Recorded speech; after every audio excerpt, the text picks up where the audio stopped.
Bonsoir à toutes et à tous, ravi de vous retrouver, vous savez, comme chaque jeudi ici même, sur Télésud dans Ça fait débat. Merci de votre fidélité, merci aussi puisque vous êtes de plus en plus nombreux à nous regarder et à commenter sur la page Facebook de Ça fait débat et puis sur Twitter, c'est FDébat. Merci infiniment. Ce soir, nous allons tenter de commenter, de décrypter aussi, d'analyser l'actualité. Vous le savez, c'est parti, le sommaire, allez. Dans Ça fait débat, dans cette première partie, Youssou N'Dour quitte la mouvance présidentielle. Est-ce un choix stratégique? Youssou N'Dour dit avoir quitté la coalition de Macky Sall parce qu'il est devenu simplement... est-ce que c'est pas un simple moyen de pression, pardon. Voilà, est-ce qu'on peut le croire? Et puis, n'est-ce pas plutôt un choix stratégique en vue des élections locales? Deuxième sujet qui a secoué, qui a marqué la semaine. Je parle du sommet arabo-africain au Koweït. L'Afrique et les pays arabes, un partenariat gagnant-gagnant. C'est la question qu'on pose ici. Quelles sont les relations actuelles entre les pays arabes et le continent africain? Direction Nigeria, vous savez, cette évasion de Francis Collomb, on en a parlé, des mains de Boko Haram. Et après, est-ce réellement possible que ces ravisseurs aient pu avoir un tel moment d'inattention? Pensez-vous finalement que cette évasion aura des répercussions sur les autres otages? Et puis Boko Haram, est-ce qu'il risque pas de se venger? Et enfin, un spécial foot, puisque Mansour Loum, le spécialiste football, va nous apporter un éclairage sur l'exploit africain parmi les 5 équipes sélectionnées, lesquelles ont le potentiel d'aller loin dans le tournoi, et on en parlera. Et pour quelles raisons? Et en seconde partie de cette émission, nous parlerons de racisme, de discrimination. Ça se passe avec Rokhaya Diallo, elle est chroniqueuse radio et télé, elle est militante associative, et puis surtout, son actualité récente, elle a réalisé un documentaire qui s'appelle Les Marches de la vie. Elle vient de nous en parler tout à l'heure en seconde partie de cette émission. Vous le savez, le dicton n'a pas changé. Dans Ça fait débat, c'est en toute liberté d'expression. Ça fait débat, c'est maintenant et en toute liberté d'expression, c'est parti. Gabriel Barga, bonsoir. Bonsoir Adil. Comment ça va? Tout va bien? Ça va, tranquille. Un dispositif un peu exceptionnel aujourd'hui. Hein. Je sais pas, peut-être qu'à mon avis, ça fera pas débat. Tu peux pas faire débat avec toi-même, je pense. Non, avec toi, avec avec moi-même, exactement. Nous allons tenter évidemment d'apporter un éclairage. Ce sera plutôt un Ça fait débat spécial analyse et décryptage. Voilà. Oui, avec Gabriel Barga, qui est journaliste à Télésud et qui anime un magazine qui marche très bien ici même sur Télésud. L'invité de l'histoire, voilà. Lundi 22h30. Exactement, tout est dit. Mansour Loum, vous êtes rédacteur en chef d'Afrique Foot, qui rencontre un vrai succès d'audience.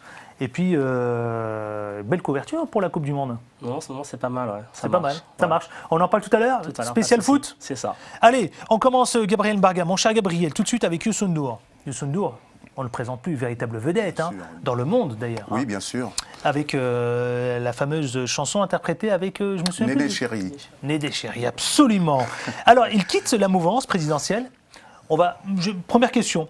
Il dit avoir quitté la coalition de Macky Sall. En plus, il tape fort, hein, parce qu'elle est devenue un simple moyen de pression. Est-ce que franchement, on peut le croire quand il dit ça à Youssou N'Dour? Est-ce qu'il n'est pas en train de préparer quelque chose? On peut le croire quand il est sincère dans cette démarche, Gabriel? Youssou N'Dour fait de la politique. Il est devenu politicien, hein, de toute manière. Quand il a accepté d'entrer dans le gouvernement de Macky Sall après son élection, il s'était déjà fortement engagé dans toute la mouvance qui, à ce moment-là, partait de la société civile pour mettre un terme. Non, mais pourquoi il ne l'a pas fait avant? Pourquoi il a attendu maintenant? C'est parce qu'il a été quand même viré du gouvernement. Bien il sûr. a été ministre. Il occupait un poste quand même qui était stratégique autour de la culture, du tourisme, et plus globalement. Hein, ouais. Donc tourisme plus particulièrement. Est-ce que d'abord ça a été un échec pour lui, personnel? Et puis maintenant, il tape sur Macky Sall. Je reviens sur ce que je disais, c'est un homme politique désormais. C'est-à-dire qu'il faut se souvenir de comment Macky Sall est arrivé au pouvoir. Il est arrivé au pouvoir à la suite d'un élan populaire, de manifestations qui demandaient que Abdoulaye Wade s'en aille, ne se présente pas pour un mandat supplémentaire, ni ne permette, à l'époque on soupçonnait qu'il avait des envies d'installer son fils à sa place par un tour de passe-passe. Donc il y a eu un mouvement populaire énorme et donc Youssou N'Dour a fait partie des figures qui ont donné une dimension à ce mouvement, une dimension encore plus populaire. Il a joué de son réseau médiatique. Je me souviens que quand il est entré dans la danse à ce moment-là, il a fait une interview notamment sur une grande radio française, on peut la citer, France Inter. Oui, bien sûr, France Inter. France Inter. Et ça a eu un écho. La présidentielle sénégalaise était devenue un enjeu qui avait dépassé le petit Sénégal. Dans la foulée, Youssou N'Dour est donc devenu un homme politique en prenant position, en passant le cap de la société civile. Qu'est-ce qu'il incarnait déjà à cette époque? L'espoir, peut-être? Il incarnait surtout une grande popularité, un grand respect pour sa carrière artistique et d'homme d'affaires, qui est une réussite parce que... Ça marche bien les affaires pour lui, effectivement, Oui, au Sénégal. oui. Très, très bien. Très, très bien. Très, très bien. C'est quelqu'un, oui, qui a su gérer son argent. Quand on dit et les affaires, c'est le monde de la télévision et de la production. Oui, il a créé un certain nombre d'affaires dans les médias, dans la production, y compris de disques, des studios, des choses comme ça. C'est un homme d'affaires très, très, très prospère. Et donc, il incarne la réussite, il incarne la popularité, il incarne le Sénégal, quelque part, parce que c'est le plus beau représentant de ce pays. Est-ce que cette exemplarité, justement, qu'il incarne, est-ce que n'a pas fait pchit, justement? C'est à partir de ce moment que les problèmes vont se poser pour lui, parce que chaque fois qu'on franchit le Rubicon de la politique, chaque fois qu'on devient en politique, parce qu'on s'est servi d'une image qui est venue d'ailleurs, soit de la société civile, comme c'est son cas, parce que c'était un artiste, certes, mais il a incarné surtout un mouvement qui a dit non à Abdoulaye Wade. Il est rentré en politique, il est devenu homme politique de facto. Donc aujourd'hui, on le juge sur un bilan que d'aucuns disent très très mitigé, et puis aujourd'hui sur une posture politique, parce que à la fin de venir dire je crée mon parti, parce qu'en réalité, il crée un mouvement. Au Sénégal, ce sont des coalitions à chaque fois, un peu comme au Mali, mais c'est très sénégalais. Il crée un mouvement, effectivement, il se positionne sur l'arène politique. Gabriel Mbarga, vous dites donc que Youssou N'Dour, de facto, il est une personnalité politique. Oui. Désormais, il fait partie du paysage politique. Exactement. Alors, est-ce qu'il n'est pas en train de préparer une stratégie justement pour les élections locales, par exemple? Certainement. On lui prête l'intention de viser la mairie de Dakar, ce qui veut dire qu'il a encore soif de politique, parce qu'on sait que les mairies, surtout les grandes villes, les capitales, ont souvent servi de piédestal. À l'exemple de l'ancienne colonie, l'ancienne puissance coloniale, la France, on a vu Chirac avec la mairie de Paris, c'est souvent un strapontin. Est-ce que Youssou N'Dour a des ambitions politiques encore plus grandes que celles jusqu'où il est arrivé? Manifestement, c'est un homme qui a de l'ambition, tout court dans sa vie. Alors, avoir de l'ambition, c'est une chose, Gabriel, mais est-ce que vous pensez que derrière, il peut être suivi par la population, y compris locale, c'est-à-dire la population qui sont les habitants de Dakar? Alors, moi j'ai vu... Est-ce qu'ils peuvent être emportés par cette effervescence? J'ai lu la presse, cet engouement. J'ai lu la presse sénégalaise et les forats sénégalais qui sont souvent très, très, très bouillants, disons ça comme ça. Ça vous fait sourire. Ça vous fait sourire. Ah oui, oui, alors, il faut y aller. Sur Sénéweb, c'est énorme, c'est d'une virulence inouïe. Donc déjà, le fait qu'il commence à zigzaguer politiquement. Au contraire, je ne suis pas sûr que ça lui ramène beaucoup de suffrages de la part des Sénégalais qui le considèrent comme opportuniste, comme certains le traitent d'incompétent ou de ci ou de ça, qui devrait se cantonner à faire de la musique.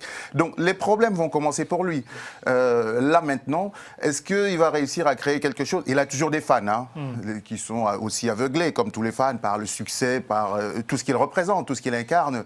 Mais ceux qui le jugent sur le critère politique commencent à être dubitatifs. Mais en même temps, le problème de fond, c'est Macky Sall au pouvoir. C'est-à-dire que Macky Sall a incarné... C'est quoi, c'est une vengeance? A incarné un espoir énorme d'une population qui voulait en finir avec le précédent président. Et comme souvent, plus l'espoir est énorme, et plus la déception est grande. C'est ce qui est en train de se produire au Sénégal parce qu'il y a des attentes impatientes sur l'eau, sur l'électricité, sur le coût de la vie chère, sur le chômage, sur beaucoup de choses. Il est attendu sur toutes ces questions-là. Exactement. Donc, son remaniement, justement, était une espèce de second souffle qu'il voulait impulser parce que les gens commencent à crier. Mais c'était un peu normal parce qu'on promet souvent trop dans des moments comme ça. Il faut signaler que Youssou N'Dour n'est pas la première personnalité qui s'en va de la majorité présidentielle. La personnalité la plus emblématique qui est partie, c'est quand même Idrissa Seck, ancien Premier ministre, qui a claqué la porte quelques jours avant Youssou N'Dour. Allez, parlons de ce songe sujet qui a secoué la semaine. Je veux parler du sommet arabo-africain. Ça se passait au Koweït, on va en parler. Mais avant, ce que je vous propose, c'est de découvrir ce sujet qui est réalisé par la rédaction de Télésud. Regardez, on revient tout de suite ici en parler dans Ça fait débat.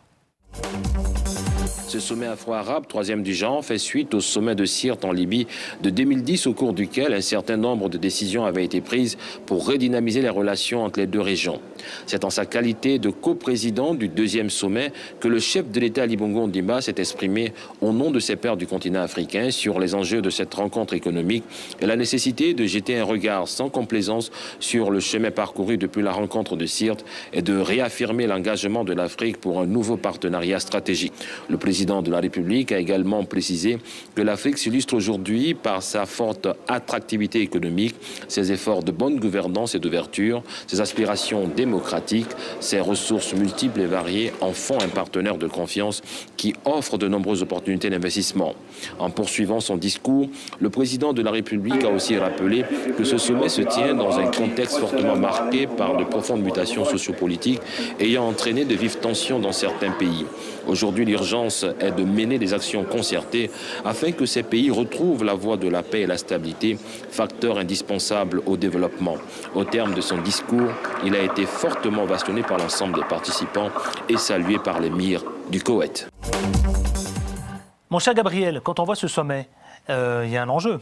C'est l'enjeu économique, on est d'accord? Bien sûr, absolument. Principalement. Finalement, c'est quoi ces relations actuelles entre les pays arabes et le continent africain? C'est récent ou ça a une histoire?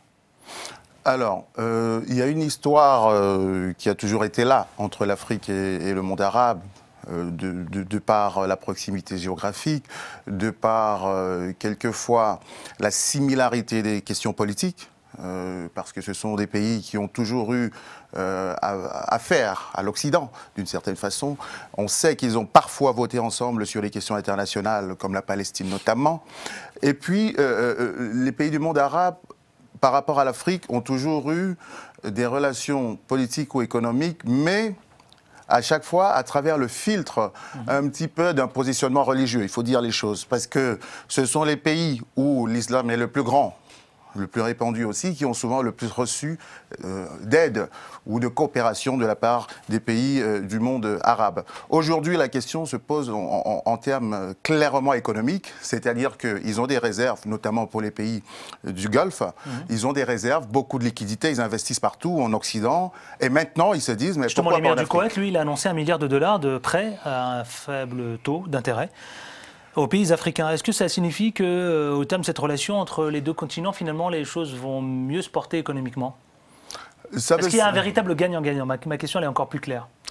Il n'y a d'intérêt gagnant-gagnant que quand toutes les parties savent défendre leurs intérêts. Et le point faible de l'Afrique a toujours été celui-ci, justement, qu'elle ne savait pas défendre ses intérêts. Est-ce que sur ce dossier-là, les pays africains sauront saisir la balle au bond de ces liquidités qui arrivent du Golfe et qui servent. On voit par exemple ici en France, le Qatar a investi énormément.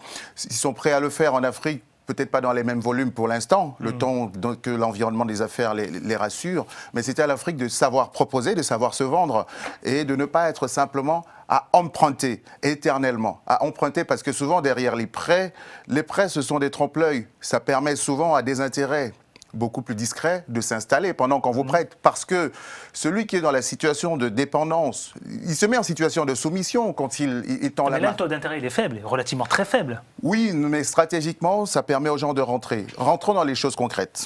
Parce que pour l'instant, c'est très abstrait ce qui nous annonce à ce sommet. Dans le concret, quels sont les pays arabes qui investissent en Afrique?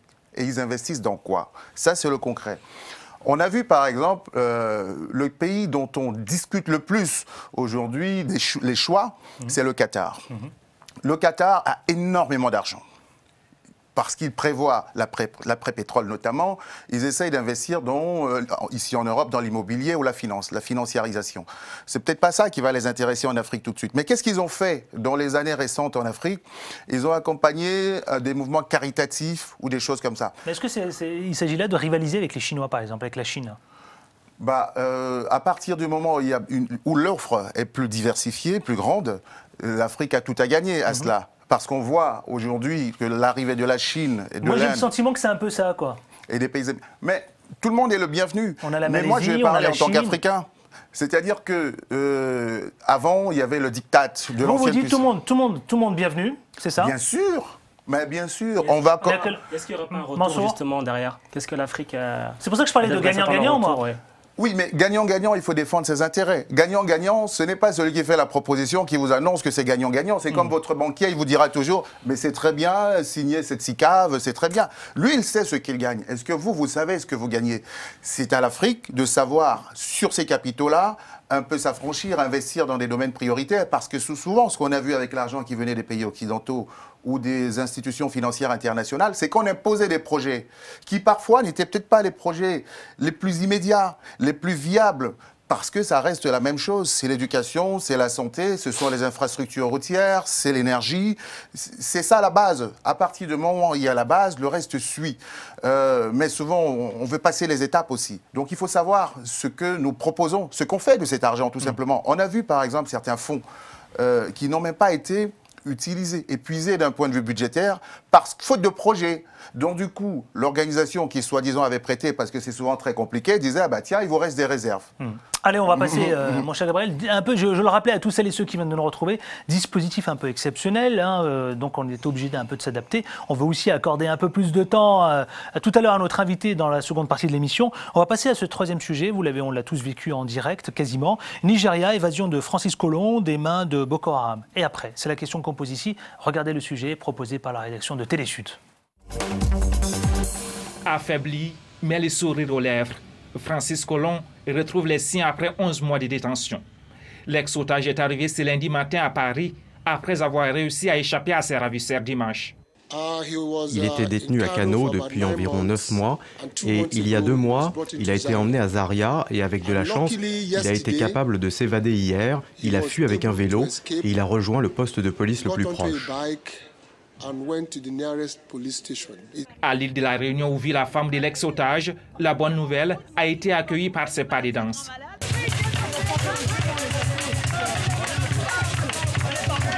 Francis Collomb est libéré. Mon mari s'est évadé. C'est un héros et contente ici de lui. Je vais lui dire, tu sais, tu nous as manqué, on a beaucoup pensé à toi, tu nous as fait pleurer. Voilà.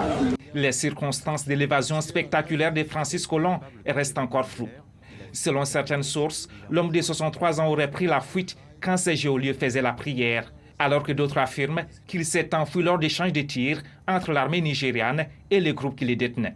Francis Collomb avait été kidnappé en décembre 2012 dans le nord du Nigeria. Son enlèvement avait été revendiqué par Ansarou, un groupe dissident de la secte islamiste Boko Haram. L'évasion de Francis Collomb intervient 3 jours après l'enlèvement dans le nord du Cameroun du père Vandenbush, un enlèvement revendiqué par Boko Haram.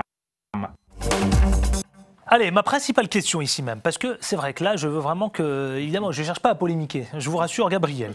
Mais est-ce réellement possible que ces ravisseurs, quand même, tout de même, aient pu avoir un tel moment d'inattention pour que Francis Collomb puisse s'échapper, s'évader?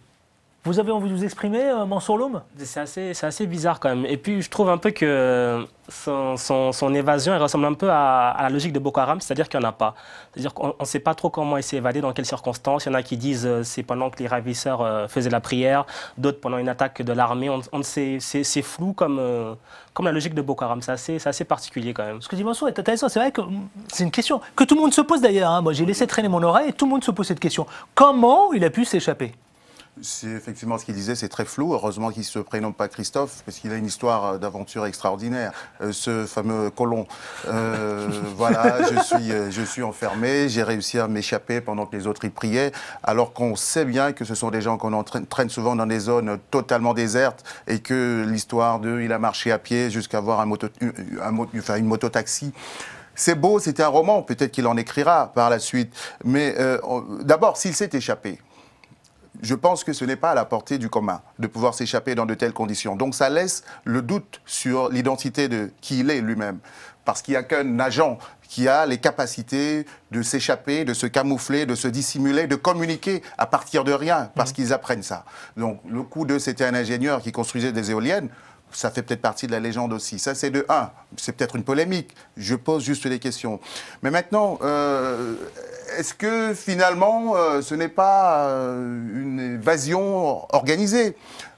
Est-ce qu'il n'y a pas eu quelque chose qui a été payé et après on scénarise parce que ça fait trop de choses récentes où on a payé au Mali, etc. Donc ça va commencer à faire la publicité, de la très mauvaise publicité, au passeport français. C'est déjà le cas, c'est monté dans les enchères des preneurs d'otages. Exactement, absolument. Donc tout ça est très flou et d'autant plus qu'il y a une concomitance d'événements. Le prêtre... le père Van den Bosch, je crois, il a été kidnappé dans le nord du Cameroun quelques jours avant. Enfin, ça s'est passé en quelques heures. En quelques heures. Donc, les similitudes interrogent, elles sont troublantes, comme si... Parfois, on arrive jusqu'au point final d'une négociation par rapport à une libération. On a pu se poser les mêmes questions sur le Mali. Et qu'ensuite, on attend pour trouver le moment opportun. Ça, c'est un cynisme. Si c'était vrai, ce serait d'un cynisme fou. On peut dire que Boko Haram, là, s'est retrouvé impuissant? Sur le coup? Sur le coup, oui. Boko Haram, c'est l'organisation djihadiste armée, ce qui est c'est un pléonasme, la plus énigmatique. Parce qu'ils communiquent pas beaucoup, souvent ils ne demandent pas de rançon, leur motivation, leur mobile, ils ne communiquent pas dessus. Donc on ne peut rien comprendre à cette affaire parce que dans les affaires de prise d'otages, les affaires de djihadisme international, on est à la lisière avec l'espionnage, les services secrets, qui nous ont habitués au flou le plus artistique, avec des archives qui durent des décennies, puis nos enfants auront la vérité probablement sur toutes ces révélations. Donc on est dans le flou le plus total. Ce qu'on devrait plutôt poser sur la table, c'est... il y a le djihadisme en Afrique, on en parle au Mali, là c'est au Nigeria, c'est autre chose. Même si ça se réclame dans la forme, dans l'approche globale des mêmes inspirations. Mais au fond, la question de Boko Haram au Nigeria, il ne faut jamais oublier de circonscrire les questions à leur périmètre naturel. Boko Haram a commencé à prospérer sur des revendications socio-économiques au Nigeria. Ce n'est pas pour les défendre, c'est pour expliquer qui ils sont. C'est-à-dire que tant que ce pays qui est 6e producteur mondial de pétrole, qui est immensément riche, n'aura pas réglé la question de la pauvreté sur son sol, il fait le terrain d'une certaine misère qui est vécue au Nigeria comme discriminatoire, selon qu'on est au nord ou au sud du pays, selon qu'on est musulman ou chrétien. Ce n'est pas une caricature, et donc ils exploitent ce terrain-là. Et voilà, c'est un cancer qui, malheureusement, se répand sur les pays à côté. Le Cameroun, jusqu'ici, était tranquille, mais il devrait se poser des questions. Se poser des questions. Affaire à suivre. Allez, on va ouvrir la page sport et puis plus précisément la page football. Messieurs, vous êtes prêts à commenter cette actualité? Oui. Direction Brésil? Cameroun. Direction Brésil et l'ambiance brésilienne, etc. J'aime bien, j'adore. Comment, Gabriel, tout de suite, éclat de rire, le Cameroun. Pourquoi le Cameroun tout de suite? Ils nous ont fait du bien. Ils nous ont fait du bien. Allez, parlons-en. Mansour Loum, football mondial 2014. Est-ce que d'abord, on peut parler d'exploit africain? D'abord, qui est sélectionné pour cette Coupe du Monde au Brésil, qui se déroulera au Brésil? Alors, il y a toujours... Qui a décroché son billet? Pour l'instant, il y a toujours... Mansour Loum, rédacteur en chef d'Afrique Foot. Il y a toujours 5 équipes donc, qui sont à savoir la Côte d'Ivoire, le Nigeria, le Cameroun, la Tunisie... Non, la Tunisie. Non, pardon, pas l'Algérie, pardon. Monsieur le rédacteur en chef d'Afrique Foot, mais que se passe-t-il? Parce que c'est prêt, c'est pour ça. L'Algérie et le Ghana. Voilà. Et à noter que ce sont les mêmes qui étaient présents en 2010 à la Coupe du Monde en Afrique du Sud. C'est exactement les 5 mêmes pays. Alors, les 5 mêmes pays, donc sélectionnés. Voilà. Est-ce qu'on peut parler, là je m'adresse au rédacteur en chef d'Afrique Foot, est-ce qu'on peut parler d'exploit africain? Ben, exploit, pas encore, parce que ces places, c'est l'Afrique qui les mérite. L'Afrique a toujours eu 5 places à la Coupe du Monde pour l'instant. Peut-être plus à l'avenir, mais pour l'instant 5. Donc l'exploit, on va dire, entre guillemets, il sera à savoir maintenant qui c'est qui pourra le faire. Parce que jusqu'à présent, en phase finale de Coupe du Monde, le meilleur classement d'une équipe africaine, ça a été un quart de finale. Il y a 3 équipes qui ont réussi à le faire. Le Cameroun. Qui a donné 5 places, parce qu'avant on avait une 4, place, voilà. Puis 2, puis 3, puis on est arrivé à... Il est ravi, Gabriel. Il se réjouit là, il est ravi. Pour l'instant, mais on verra après. Alors justement, pour l'instant, on verra après. Et je vous pose la question, mais je vais vous donner quand même la parole. C'est vrai qu'on n'a jamais vu une équipe qui a finalement dépassé les quarts de finale. Est-ce qu'il en a une explication? Disons que moi, je suis un passionné du football, très peu. Mansour. Mais comme disait Gabriel tout à l'heure, en fait, ce qui se passe, c'est que l'Afrique a, au fur et à mesure, grappillé des places. Maintenant, on en a 5 et peut-être plus. Et donc, avant, il y avait l'exploit du Cameroun qui avait été quart de finaliste. Et après, les équipes africaines avaient du mal à arriver juste à passer la phase de poule et ensuite étaient éliminées en 8e. En 2002, il y a eu le Sénégal qui a relancé la machine, on va dire. Et en 2010, il y a eu le Ghana, qui d'ailleurs aurait dû aller en demi-finale s'il n'y avait pas eu l'affaire avec l'Uruguay, l'histoire de la main, les tirs au but, tout ça. Main, la fameuse main. On va dire que moi, je pense que le mondial sud-africain a un peu ouvert les consciences en disant ça se rapproche. Une équipe africaine va pouvoir le faire, mais il reste à savoir quand. Et je pense que 2014, et là, ça va être peut-être un peu trop tôt encore. Décisif 2014, un peu trop tôt. Gabriel Mbarga, dites-moi, est-ce qu'aujourd'hui, techniquement, d'accord, ils sont au point, nos équipes africaines, celles qui ont décroché leur billet pour aller au Brésil? Oui, ils sont au niveau. Oui, ils sont au niveau? Bien sûr, ils sont au niveau. Alors, pourquoi parce que, du coup, ça nous ramène à la question que vous aviez posée précédemment, pourquoi on n'a pas gagné jusqu'ici.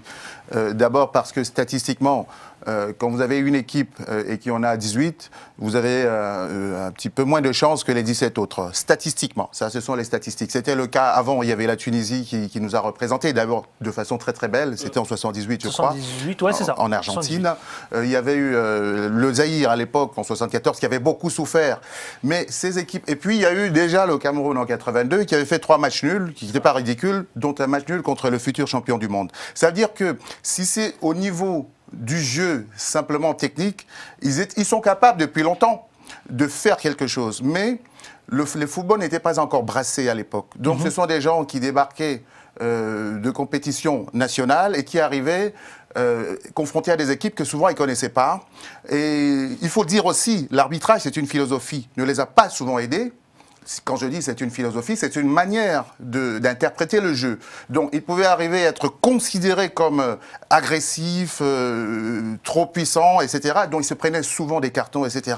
Maintenant, le football s'est mélangé. Ils jouent pour la plupart dans les championnats européens. Ils sont décomplexés. Ils sont même niveau technique et d'entraînement. Mais le problème, c'est l'organisation de leur pays même qui déteint souvent sur les équipes. Des fédérations, vous voulez dire peut-être? Oui, les fédérations étant les microcosmes des États et les équipes étant les microcosmes des fédérations, c'est vrai qui font que oui, souvent il y a une désorganisation qui crée des impréparations. Et on voit les équipes qui apprennent à se préparer correctement, comme le Ghana, qui est une équipe constante qui monte, fait des résultats constants, et puis le Ghana arrive. Il y a plusieurs choses que je relève, Mansour Loum, c'est vrai, très intéressant ce que dit Gabriel Mbarga, c'est qu'à la fois, effectivement, ils sont décomplexés, puisqu'ils jouent tous pour l'ensemble dans les pays européens, c'est ça? C'est ça maintenant. Et puis aujourd'hui, on a affaire à des fédérations qui sont un peu désorganisées. C'est le cas ou pas? Pour reprendre juste un petit peu ce que disait Gabriel, c'est vrai qu'avant, il y avait ce stéréotype des équipes africaines puissantes qui arrivaient, qui faisaient beaucoup de fautes. Maintenant, le jeu est beaucoup plus technique, plus discipliné aussi. On a appris la rigueur, plus de sens tactique, même si encore pour certaines équipes, ce n'est pas encore le cas, mais c'est en train d'évoluer et d'avancer dans le bon sens. Les joueurs africains maintenant jouent dans les meilleurs clubs européens, carrément. Un joueur comme Yaya Touré est un top joueur. C'est un joueur complet qui n'a rien à envier à n'importe quel autre joueur dans son mais jouer à l'étranger et jouer pour sa propre équipe nationale, il me semble quand même, pour s'intéresser un peu au foot, c'est très différent, Mansour Loum. Mais entre jouer dans un club et jouer pour une équipe nationale, c'est différent. Le club, on y est tous les jours, il est structuré de A à Z, on sait ce qu'on fait le lundi, il y a une vraie le début matin, il y a une mécanique, il y a une routine qui s'est mise en place. Les fédérations, c'est plus compliqué parce que les joueurs arrivent juste pour quelques jours. Il y a un regroupement, les joueurs viennent de tous horizons. Il y en a qui viennent d'Asie, d'Amérique latine, souvent etc. Avec un manque de cohésion. Voilà, pour certaines équipes. Du coup, c'est compliqué de pouvoir créer une osmose dans un laps de temps aussi court. Et après, il y a toujours, on va dire, un petit peu ce côté folklore africain qui existe encore malheureusement pour certaines fédérations. C'est-à-dire que des fois, l'hôtel n'est pas payé à temps, les primes ne sont pas versées à temps, ce qui fait que certains joueurs rechignent à venir en sélection.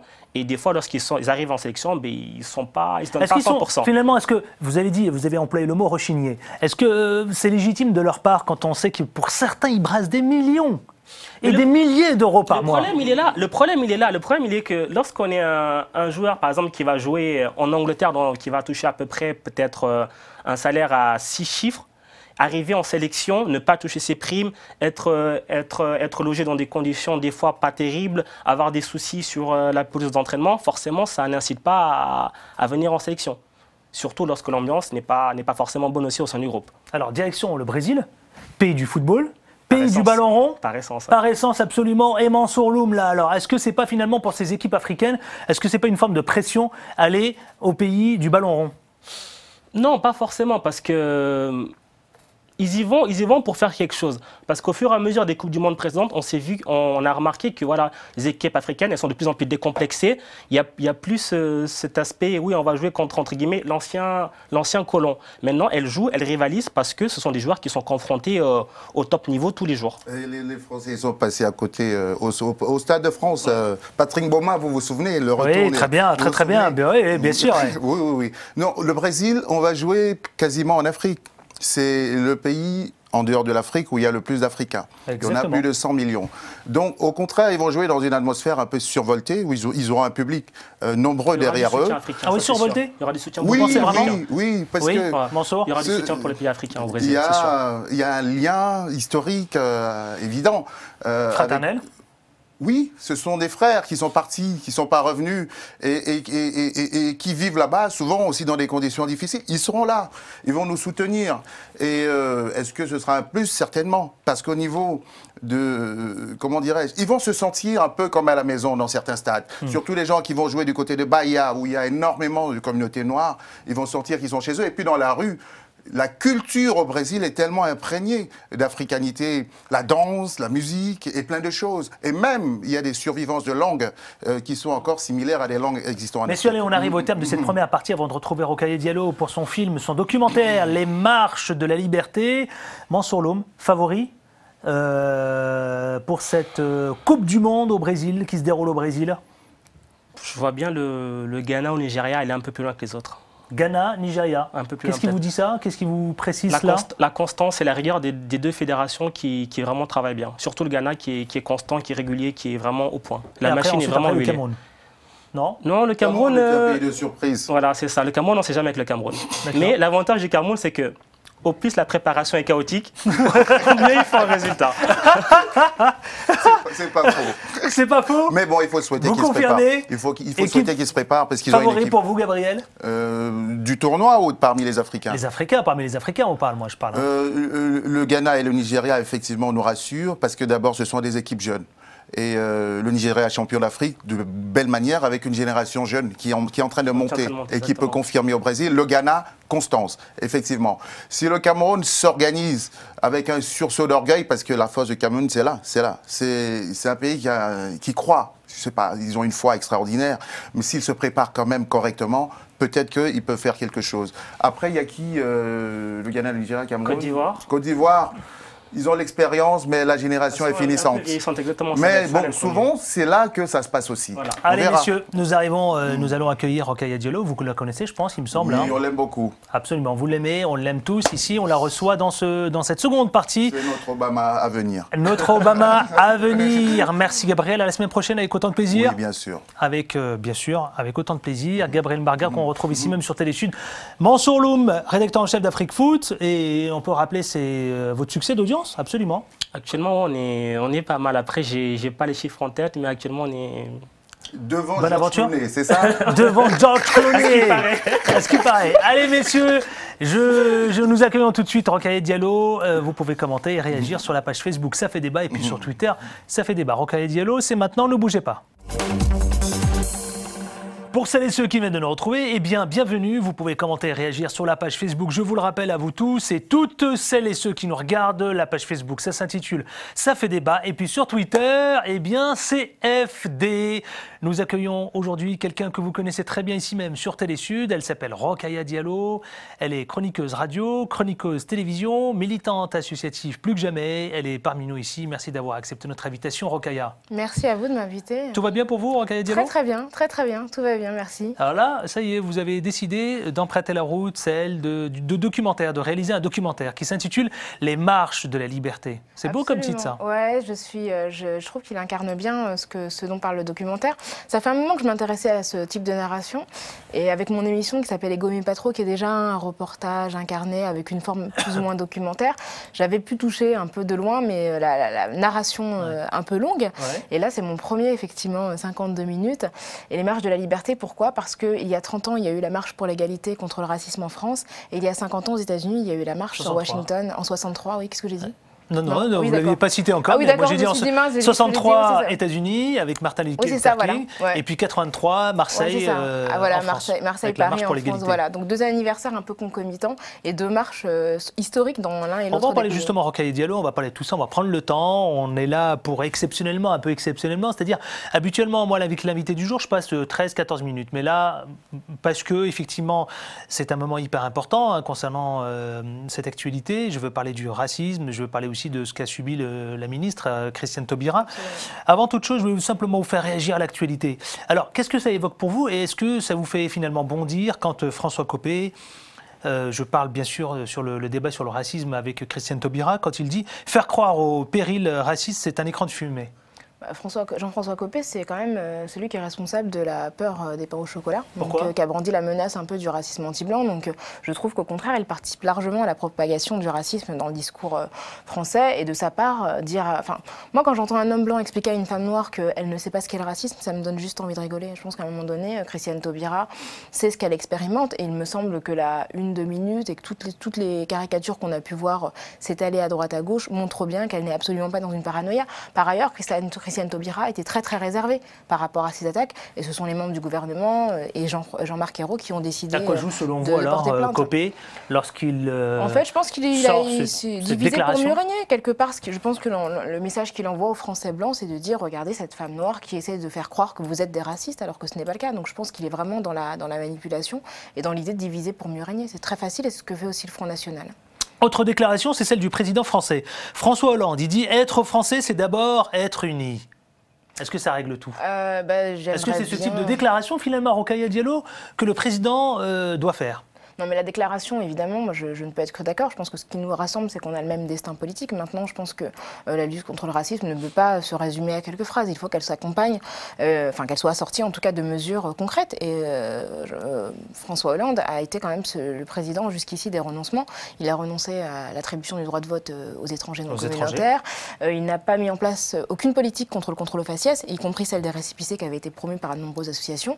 Il y a, depuis, en fait, l'arrivée de... Il était question aussi de mettre en place un ministère autour de l'égalité et puis de la diversité. Rien du tout, en fait. Depuis qu'il est président, aucune mesure n'a été annoncée pour lutter contre le racisme et les discriminations, alors que la Commission nationale des droits de l'homme a dit qu'entre 2011 et 2012, les actes racistes avaient augmenté de 23%. Vous le regrettez, vous êtes déçu finalement que François Hollande n'ait pas assez le courage de mettre en place je ne suis personnellement pas déçue. Ces questions autour du racisme ? Je ne suis personnellement pas déçue parce que, historiquement, le Parti socialiste a déjà montré des signes de trahison envers la classe ouvrière et envers les gens qui sont issus des minorités. Donc je ne suis personnellement pas déçue, je suis plutôt trahison, contrariée. C'est fort comme terme, non ? Oui, c'est une trahison. Je considère que quand on est... François Hollande a fait ses meilleurs scores en Martinique, en Guyane, en Guadeloupe, à La Réunion, dans le 93, donc en Seine-Saint-Denis, et dans le 94, donc des quartiers populaires et à forte composante. Très bon score. En tout cas, les meilleurs scores dans des quartiers où il y a une très très forte population d'origine étrangère et qui est exposée au racisme. Je pense que ces personnes-là l'ont porté aux urnes, l'ont porté en tout cas à la magistrature suprême, en espérant qu'il y aurait des mesures pour lutter contre leurs conditions à la fois de discrimination territoriale et de discrimination raciste. Aujourd'hui, la réponse que propose François Hollande, c'est rien. Moi, j'estime que c'est une trahison parce que l'écart de voix entre Nicolas Sarkozy était très très très faible, 1,5 million de voix, et je pense que ce vote-là a pesé très lourd. Alors, je ne pense pas qu'il faille jouer un prêté pour un rendu, mais quand une population porte un président au nu, comme ça a été le cas, je pense que c'est parce qu'il y a un besoin et une attente par rapport à une situation qui n'est vraiment pas idéale. Qu'est-ce que vous attendez de ce Des mesures concrètes pour lutter contre le racisme. Je pense qu'aujourd'hui, la France ne fait rien pour lutter contre le racisme qui se répand un peu dans toutes les couches. Je pense que, par exemple, lutter contre les contrôles au faciès de manière vraiment efficace, comme ça a été proposé par le collectif Stop le contrôle au faciès, qui propose simplement que les policiers remettent un récépissé aux personnes qu'ils contrôlent. Le contrôle d'identité, c'est la seule interaction avec un policier qui ne donne lieu à aucune trace.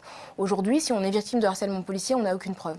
Simplement, si les policiers remettaient un papier avec leur matricule, le motif du contrôle, on pourrait à la fois prouver qu'on est harcelé si on l'est, et les policiers auraient simplement à motiver les raisons du contrôle. Parce qu'on sait qu'aujourd'hui, en France, les gens qui sont d'origine maghrébine ont 8 fois plus de risques d'être contrôlés que les blancs, et les gens qui sont noirs ont 6 fois plus de chances d'être contrôlés. Donc ça montre bien qu'il y a une inégalité qui est structurelle et contre laquelle personne ne fait rien. rien. Or, depuis des années, toutes les révoltes qui ont éclaté dans les quartiers populaires ont eu lieu à une interaction malheureuse avec la police. Allez, parlons-en justement, Rokhaya Diallo. Vous êtes là pour parler de votre documentaire.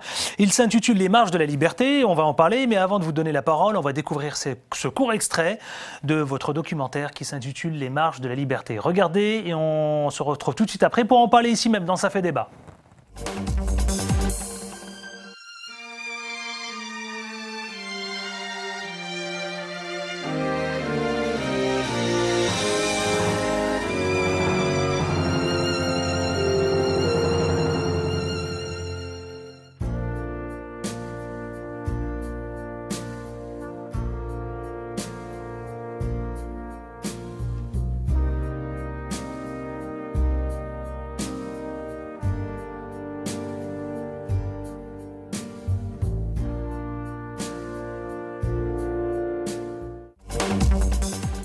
C'est une volonté dès le départ de montrer comme ça des extraits d'images avec en appui une illustration écrite. Alors les images, ce ne sont pas les images du documentaire, on a les archives vidéo, mais effectivement, en tout cas de montrer dès le départ qu'on part d'un regard croisé français-américain, donc partir des États-Unis où effectivement il y a 50 ans il y a eu cette marche, et 20 ans plus tard des Français ont décidé de faire une marche pacifique pour répondre quand même à un climat qui était extrêmement violent, à des violences policières. Donc on a ce personnage de Tion Yang qui est un jeune américain d'origine sénégalaise qui a vraiment gravi les échelons du succès à une vitesse assez incroyable avec cette figure un peu de l'American Dream. Et voilà, il emmène un groupe d'Américains à la découverte de la France, une France qu'ils imaginaient effectivement avec tous les clichés, la Tour Eiffel, etc., les monuments, Mona Lisa, et découvre en fait que la France est exposée exactement aux mêmes problématiques que eux aux États-Unis. Et en fait déjà, ils sont arrivés en me disant mais je ne pensais pas qu'il y avait autant de Noirs en France.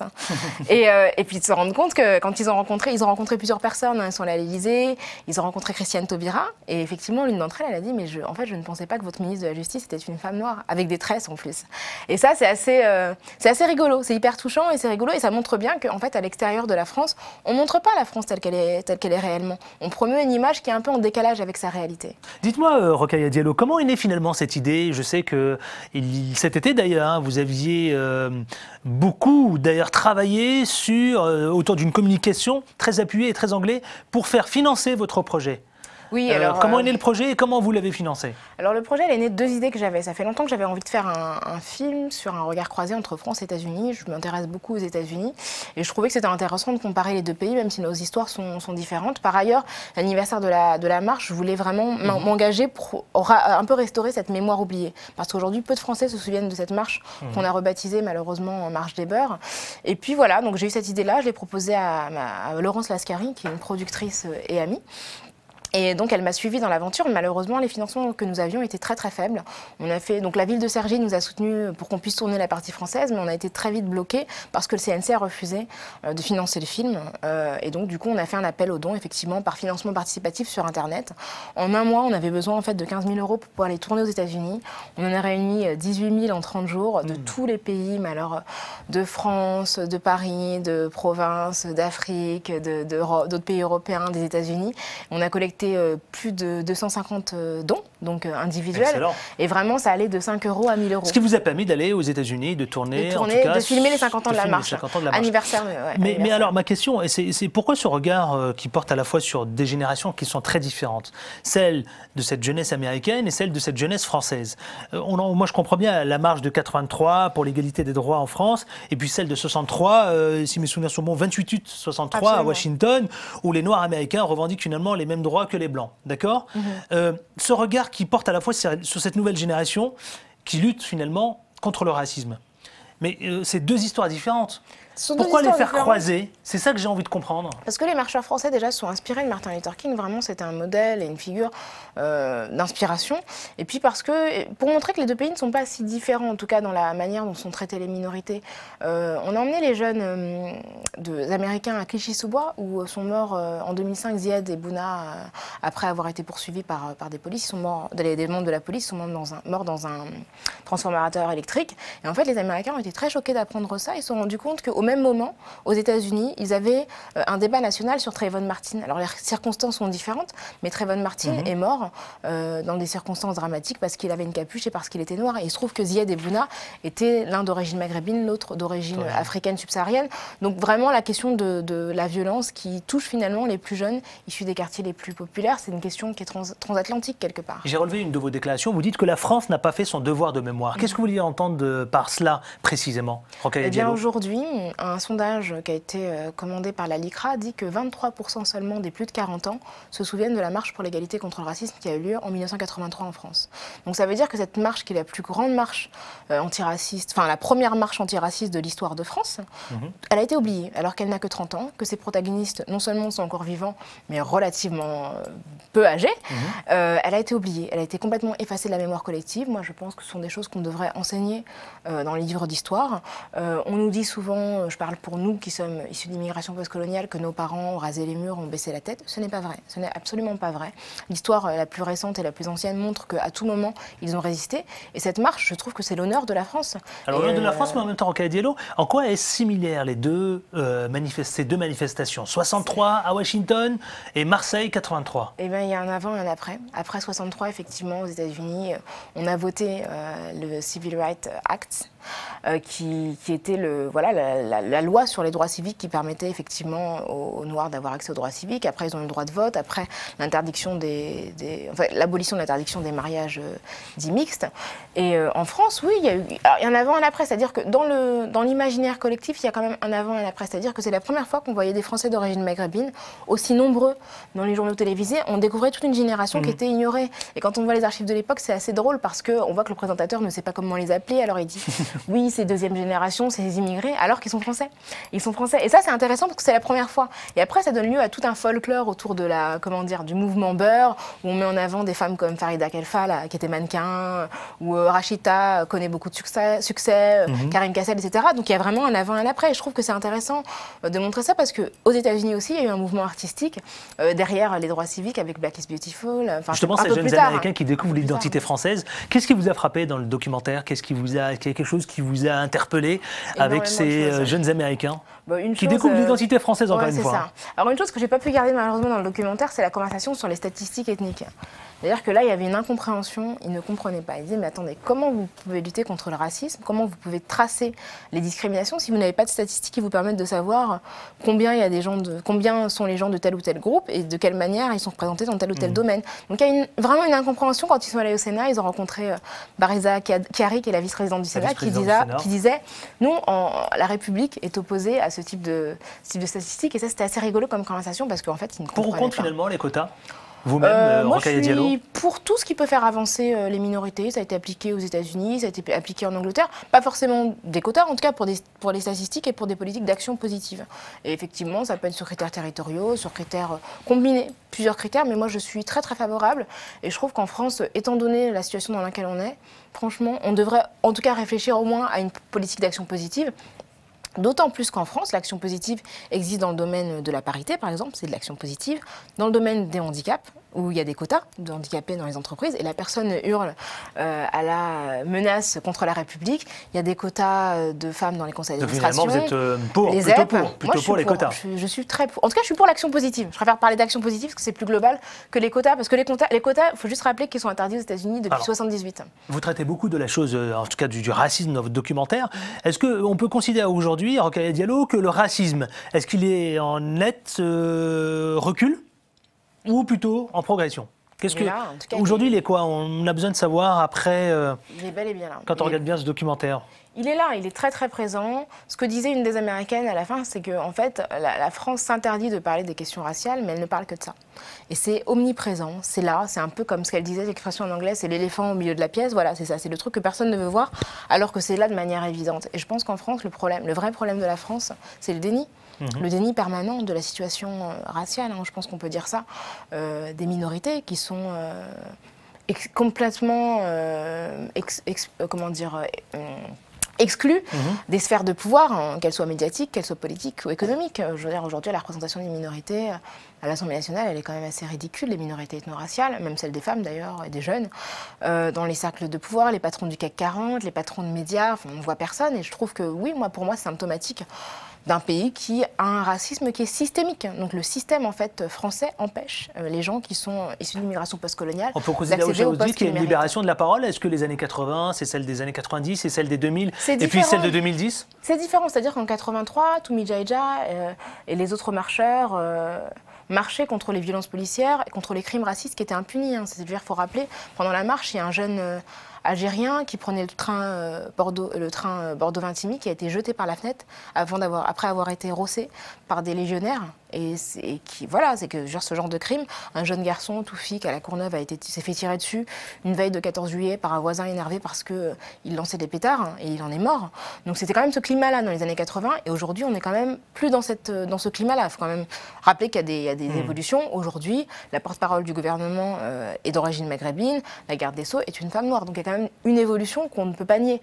Maintenant, il y a une parole raciste qui vient contredire un petit peu ces évolutions, qui s'est libérée et je pense qu'elle est symptomatique de la peur qu'on a de voir les minorités accéder à la place qu'elles mériteraient, à la place qu'elles mériteraient, puisque finalement on a énormément de gens qui sont diplômés, qui sont compétents et qui finalement ne sont pas reconnus à la hauteur de leurs compétences. Est-ce qu'on peut, sur la question toujours du racisme, est-ce que la situation est quasiment la même qu'aux États-Unis? Est-ce que la situation du racisme en France est la même qu'aux États-Unis? Je pense qu'il y a autant de racisme en France. Et vous en parlez d'ailleurs dans votre documentaire. Oui, je pense que les deux pays sont également racistes. Simplement, le racisme s'exprime à des niveaux différents. Si vous voulez, en France, c'est le racisme institutionnel qui est extrêmement fort, qui fait que les minorités, en fait, passées à un certain stade, sont très mal représentées dans les instances de pouvoir. Mais au quotidien, les Français sont plutôt ouverts, se mélangent en tout cas, énormément de mariages mixtes, donc entre Français et étrangers. On n'a pas de traces sur les mariages entre Français de couleurs différentes, mais on voit que c'est une pratique quand même assez commune en regardant autour de soi quand on vit par exemple en région parisienne. Aux États-Unis, c'est le contraire.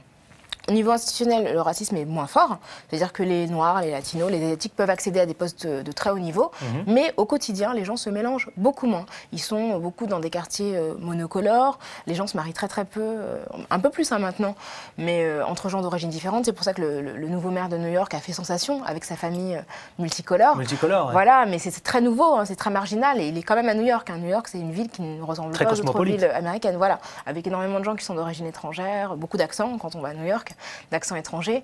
Donc voilà, je pense que le racisme se situe à des niveaux différents. Puis encore une fois, en France, la violence policière est différente, tout simplement parce Paris est une ville aussi cosmopolite, finalement. Oui, sauf que quand vous regardez la télé, vous n'avez pas l'impression. C'est-à-dire que moi, quand je regarde des films français qui sont quand même très parisiano-centrés, je ne vois pas la France que je vois tous les jours lorsque je prends le métro ou la ligne. Qu'est-ce qu'il faut faire alors, selon vous, Rokhaya Diallo? Parce que c'est vrai qu'il y a plusieurs clubs d'ailleurs, comme je ne vais pas tous les citer, mais il y a le club Averroès, le 21e siècle, etc. Mais plus particulièrement le club Averroès qui lui milite pour la diversité à la télévision.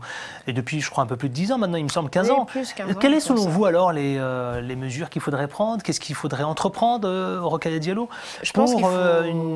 pour une télévision qui soit plus colorée et qui soit à l'image surtout de cette France? Je pense que ce qui manque en France, c'est l'organisation. C'est-à-dire qu'aux États-Unis, il y a quand même une forme de lobbying extrêmement structurée. Alors, ce n'est pas forcément ce que je préconise, mais aux États-Unis, par exemple, au Parlement, il y a un Black Caucus qui regroupe les parlementaires noirs, un Latino Caucus qui regroupe les Latinos, aussi asiatique, un caucus asiatique. Donc, c'est un groupe de pression, clairement, qui fait avancer. Mais si on fait la même chose dans notre pays, c'est-à-dire la France, on risque d'avoir d'être taxé de communautaires. Oui, mais je veux dire, à un moment donné, je pense que c'est ça le problème, c'est qu'en fait en France, on a peur d'être traité de communautariste et ça nous anesthésie pour faire quoi que ce soit. C'est-à-dire que moi je considère qu'une initiative comme le CRAN est salutaire. Moi je ne suis pas au CRAN, mais j'aime beaucoup le travail de Louis-Georges Tin et je trouve que son travail est important et salutaire. Et je pense que les Roms ont besoin d'avoir une organisation propre qui traite de leurs problématiques. Ça n'empêche pas après de nous réunir tous sous une bannière antiraciste. C'est par exemple les Indivisibles, qui est l'association que j'ai fondée, n'est pas une association qui cible particulièrement un racisme visant un groupe particulier. Mais je crois que les en France, oui, là c'est ça, on est très large. Et voilà, on parle un peu de toutes les formes de racisme, mais je pense qu'en France, ce qui nous manque, c'est le lobbying. On l'a vu lors de l'affaire Garlin, où nous sommes réunis pour répondre à des propos racistes, négrophobes, qui étaient prononcés par Jean-Paul Garlin. Et bien, à force de se mobiliser devant les boutiques, on a été reçus par LVMH et on a obtenu un certain nombre de réponses à nos revendications. Donc, une des solutions que vous préconisez, en tout cas, vous proposez, c'est s'organiser. C'est la pression. C'est la pression, c'est cette mobilisation. Le politique ne bougera pas tant qu'il n'aura pas intérêt à bouger. L'intérêt, il peut être électoral, c'est-à-dire le jour où François Hollande se dit tiens, si je ne réponds pas à telle problématique, je peux perdre des électeurs, perdre des voix et perdre l'élection, eh bien il va y répondre. L'intérêt économique pour les entreprises de se dire ce c'est une population qui consomme. Enfin, pour l'histoire de Garlin, je rappelle juste pour l'anecdote que les femmes d'origine maghrébine et noire consomment, selon les chiffres, 9 fois plus de produits cosmétiques que les femmes blanches. Donc il y a quand même un intérêt matériel. Moi, je suis pas libérale, mais je pense qu'à un moment donné, ce qui parle aux gens dans l'économie, c'est ça. Puis voilà, l'intérêt sociétal. Vous avez touché cet aspect économique. Il y a une association qui existe, la journée sans immigrés. Ouais. Est-ce que, finalement, aux États-Unis, ça fonctionne, ça marche? La journée sans latino. Ça n'a pas pris. Ça n'a pas pris. Ça prend pas. Est-ce qu'on a une explication? Mais je pense que c'est culturel, c'est-à-dire que les latinos, ce que vous disiez, les États-Unis c'est un pays assez communautaire, alors que la France beaucoup moins, et qu'effectivement tout le monde a peur en fait d'être taxé de communautarisme. Effectivement, moi je pense qu'on devrait faire une journée non pas sans immigrés, mais même sans minorités. Je pense qu'on verrait très très rapidement que la France ne peut pas fonctionner sans ces minorités ethno-raciales. Donc, mais malheureusement, on n'a pas la structure organisationnelle qui nous permette de mobiliser des gens à cette échelle-là. Pas encore en tout cas. Rokhaya Diallo, avant de passer aux 5 secondes, 10 secondes, dites-moi, qu'est-ce qu'on peut retenir de votre documentaire, Les Marches de la Liberté? Eh bien, on peut retenir que c'est un film qui montre la France 30 ans après la marche pour l'égalité à travers le regard d'Américains. Et vraiment, c'est très intéressant. Diffusion prévue, la date est arrêtée, elle est fixée au 3 décembre sur France O. Voilà, c'est à 22h10. Voilà, 3 décembre, c'est l'anniversaire de l'arrivée des marcheurs à Paris en 83. Donc c'est une soirée spéciale sur les 30 ans de la marche pour l'égalité. Et on démarre avec votre film, absolument, votre documentaire. Absolument. À ne pas manquer, donc c'est le 3 décembre. Allez, c'est parti, tout le monde y passe, personne n'y échappe. Ça s'appelle Rokhaya Diallo. Le 5 secondes en 10 secondes. C'est parti. Attention, qu'on représente pour vous l'Afrique? Un mot. Le continent de mes parents. L'Afrique, quelle priorité selon vous? Un mot, pas une phrase. Les femmes. France-Afrique, ah pas mal. Et je vous reconnais bien là. France-Afrique, ça évoque quoi pour vous? Toujours l'actualité malheureusement. Afrique et démocratie, vous répondez quoi? Oui. C'est possible? C'est possible et c'est le cas. Et enfin, dernier mot pour celles et ceux qui vous regardent, est-ce que vous avez un mot à leur dire? J'ai envie de leur dire que ceux qui voient mon documentaire n'hésitent pas à me donner leur avis sur Twitter, je tweete beaucoup.